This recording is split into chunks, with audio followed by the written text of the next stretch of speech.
I'm so happy to have Austin Eubanks, the Chief Operations Officer at the Foundry Treatment Center, located in Steamboat Springs, Colorado, on the phone with me today. Austin, thank you so much for joining us at Serene Scene Magazine.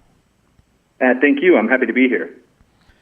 Well, I want to start with your tremendous background, and we're going to use your story to lead us into the Foundry and your work there.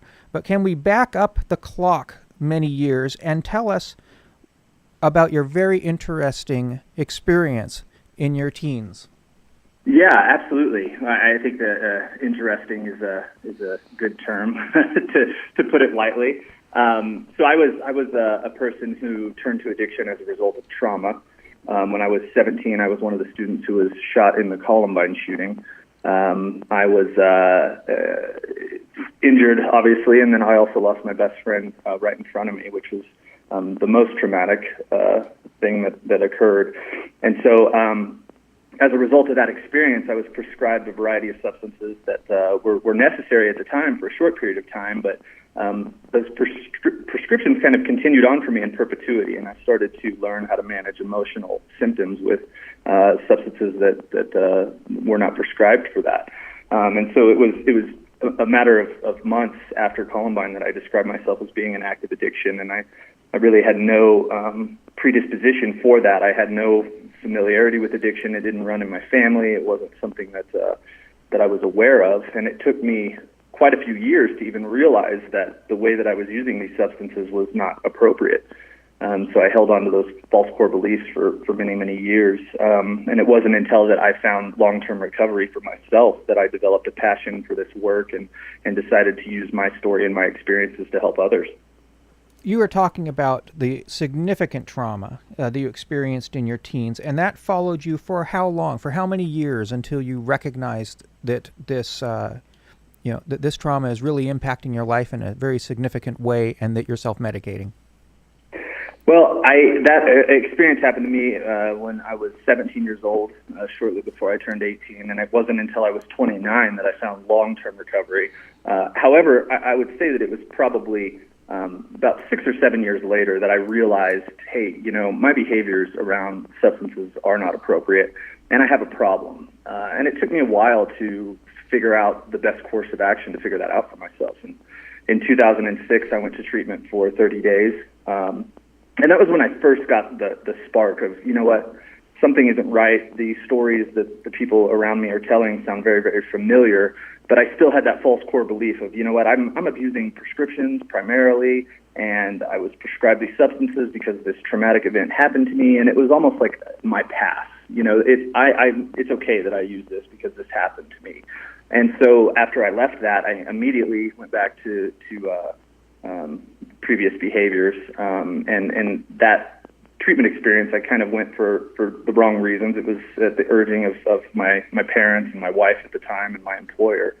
And then in 2008, I elected for the first time ever to go to treatment for myself, because as we all know, it's a progressive disease, and my consumption continued to increase. The symptoms that came with that continued to worsen, and I realized that if I didn't figure it out, I was going to have a much bigger problem on my hands. And went to treatment for 90 days in 2008, and I got 8 months out of that experience. And so I started to figure out things that were working for me, and started to work the steps and really, subscribe to a lifestyle of being in recovery. But the problem was that thinking started to creep back in. Well, you know what? I just had a problem with prescriptions, and because of that, I could probably drink and I would be okay. And so then, you start drinking again, or I started drinking again, and slowly but surely that thinking started to progress, and I drank from what I perceived to be successfully for a few weeks. And I was like, hey, look, I've drank for a few weeks, nothing's happened, I can smoke weed.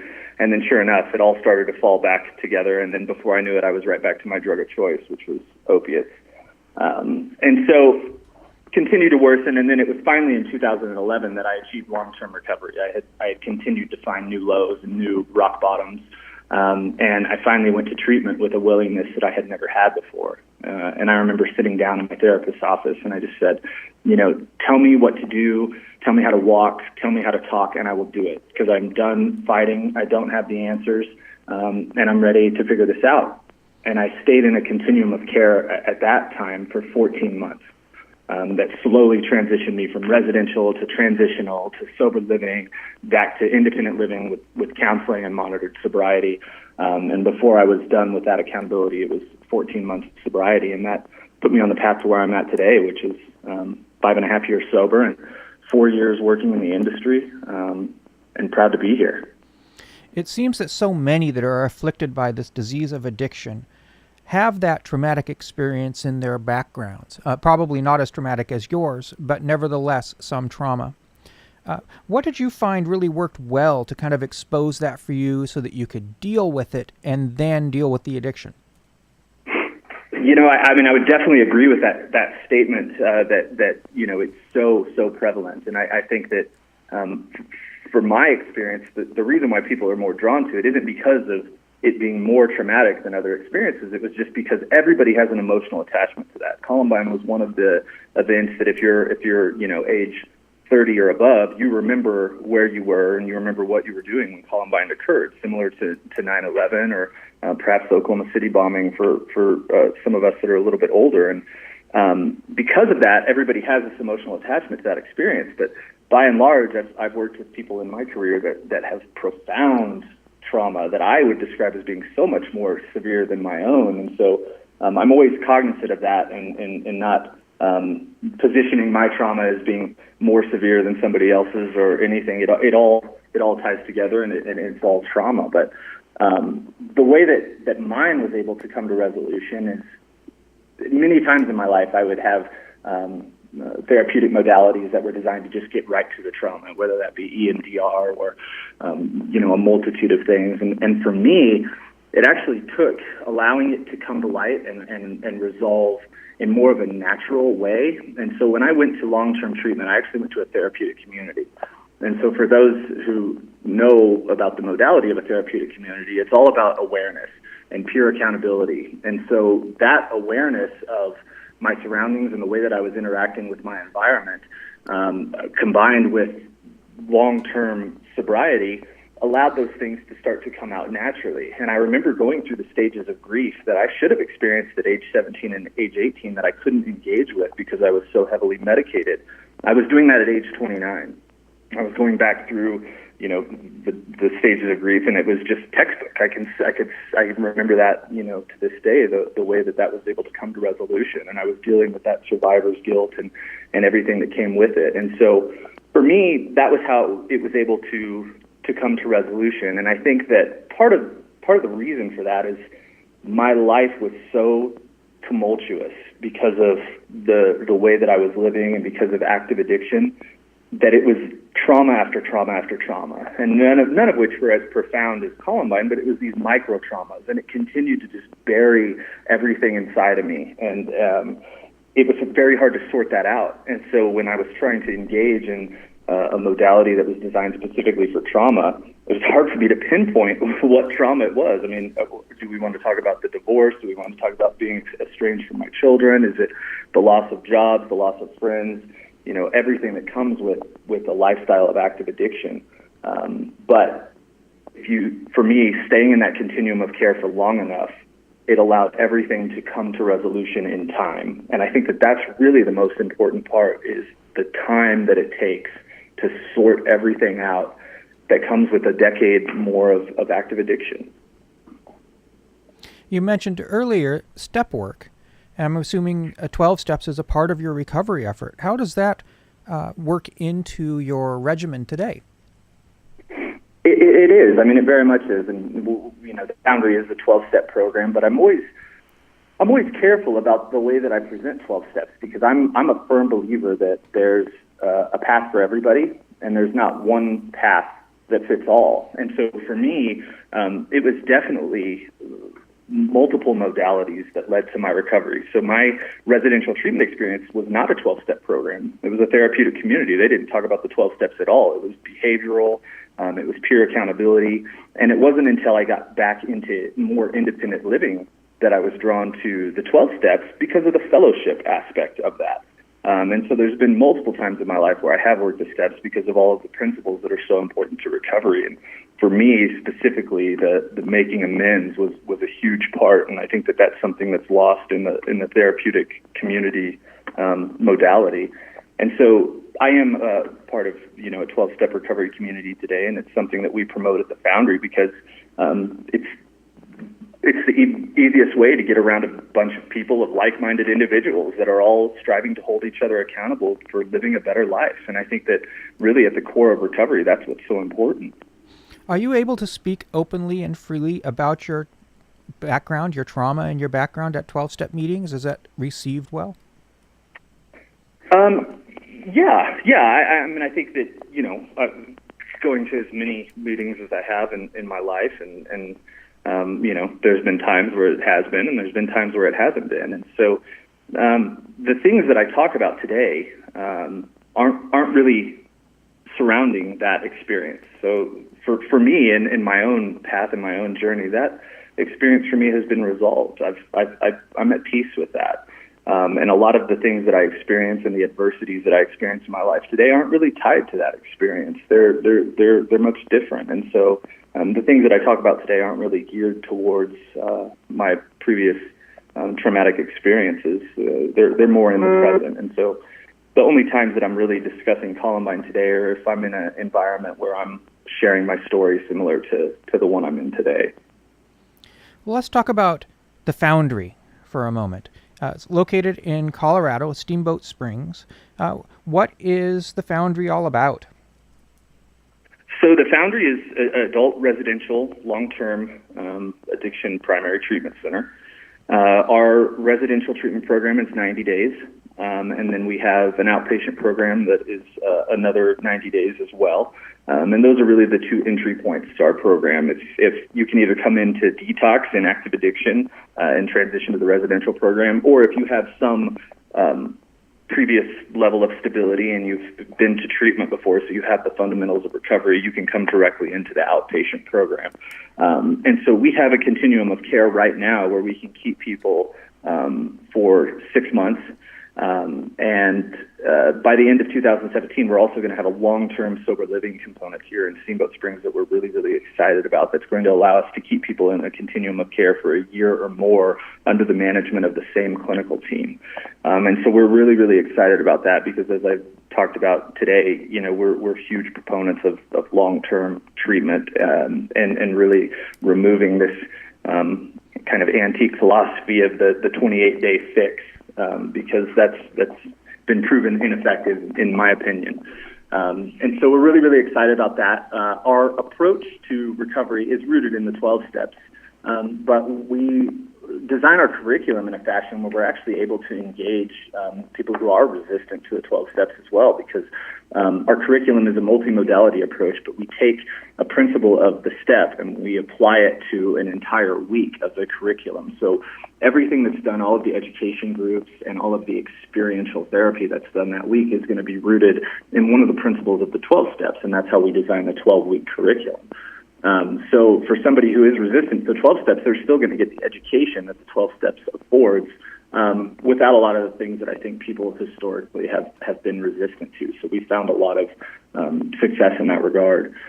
We do equine therapy. Horticultural therapy is one of the things that we're really, really proud of. In harvest season, we have about 30% farm to table, and that's food that's grown from the seed level on the ranch. So our residential treatment program is on a 48-acre ranch in Steamboat Springs, and obviously a working garden and an orchard.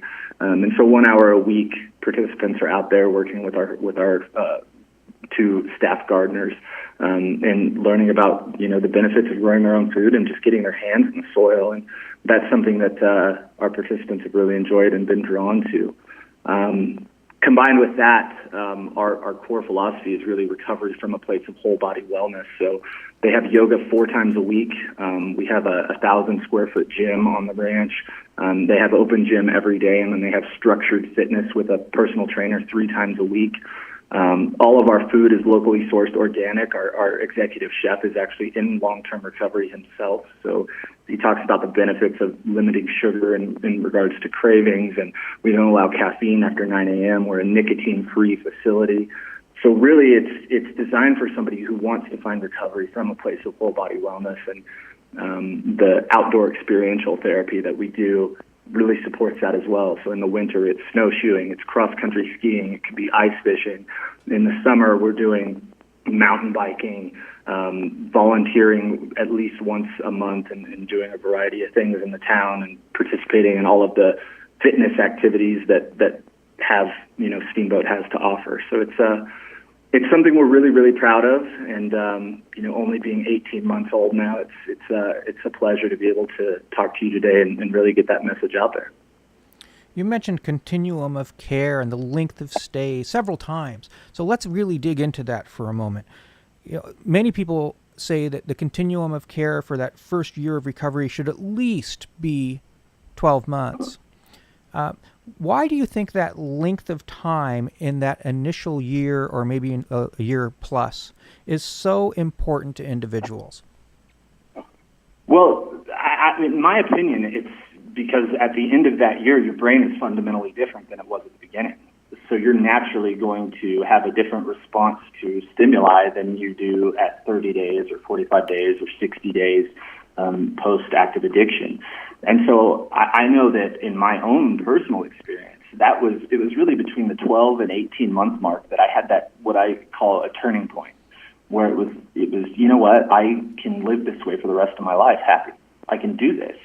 And I think in talking to others, that experience is very common, that recovery isn't always easy, and it gets easier with time. And I think that's common for almost everybody. There's very few people who come into recovery and just say, man, this is it. I'm going to get it, and I'm passionate about it, and I'm going to have that forevermore. You definitely go through ups and downs for the first year or sometimes more. And so having enough accountability in your life for that period of time is incredibly important, because, like I said, with those ups and downs, you want to make sure that on the downs, you don't fall to a point that takes you back to active addiction.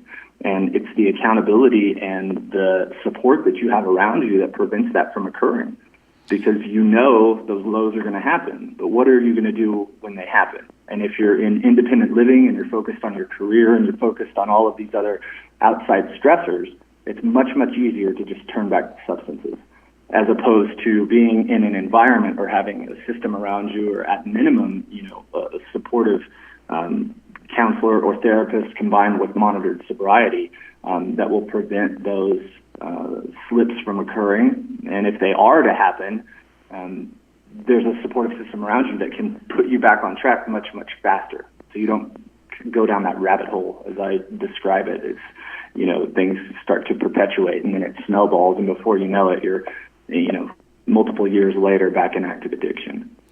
It can certainly be difficult to try to convince someone in early recovery that they need to really commit and invest that energy over the long term in order to greatly improve their chances of long-term sobriety. How do you go about trying to get the patient's buy-in, to stay engaged?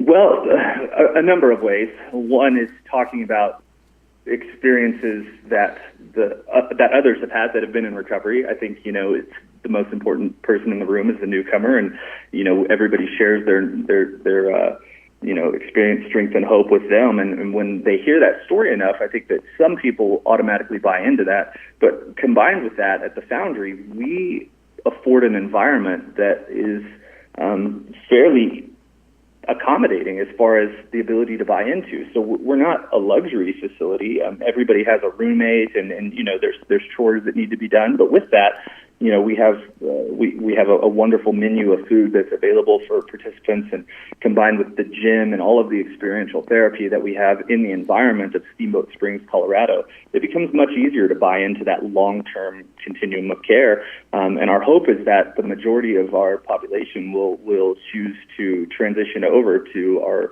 long-term sober living and actually transition to independent living. And so the goal of the Foundry isn't just to transform individual lives, we truly want to transform the energy of recovery in the town.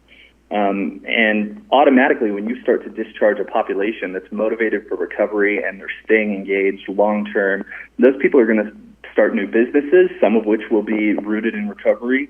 Others are going to start chairing meetings. And so automatically, the town starts to have a better energy around recovery because of the motivated people that are choosing to stay in the town. And so that's what we're really aspiring to do with the Foundry and with the continuum of care that we're building here. I have to ask the question, why is the Foundry called the Foundry?